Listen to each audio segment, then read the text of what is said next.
Welcome to Bias Bashed. I'm Cal Thomas, syndicated columnist and Fox News contributor. That the media shape how we view things is beyond argument. What they cover contributes as much to shaping opinion as what they ignore. Last week, the Media Research Center published a survey of what the three broadcast networks believe to be the most important stories. The Big Three devoted 223 minutes of reporting to alleged police misconduct. The 2016 presidential campaign, still in its infancy, received 78 minutes of coverage.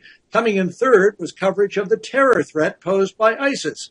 Now, which of these three ought to be the most important to all Americans? The cops aren't terrorists seeking world domination. The presidential campaign will look entirely different in just a few weeks. But the threat posed by Islamic terrorists is real and growing. Why won't the mainstream media focus on a movement that touches all of their areas of concern, from women's rights to freedom of speech and the press? Perhaps it's because it is easier to make money from the trivial and irrelevant than it is engaging the public on serious matters. Why else would ABC devote 2 hours to Bruce Jenner and his transition from male to female? In his new book, 1920, The Year That Made the Decade Roar, Eric Burns writes of the mass media, which was birthed in that year, quote, "It would report murders, robberies, fires, automobile accidents, and more aberrations as if they were common occurrences. The mass media would make so much of them all that eventually a tidal wave of irrelevance would wash over the United States. And by late in the 20th century, the entire American lifestyle, the entire code of behavior and range of ambitions would be unrecognizable from what it had been in the 19th.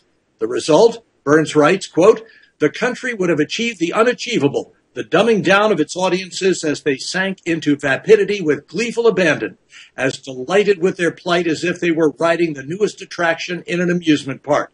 This would lead," writes Burns, "to the transformation of the most powerful country on earth in its military and manufacturing might to a third world nation in its tastes and values. So it is today, so it gives every sign of remaining."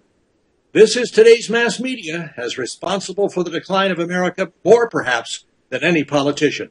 For more media analysis, tune into Media Buzz with Howard Kurtz, Sundays at 11 a.m. Eastern Time. I'm Cal Thomas. Thanks again for joining me on Bias Badged.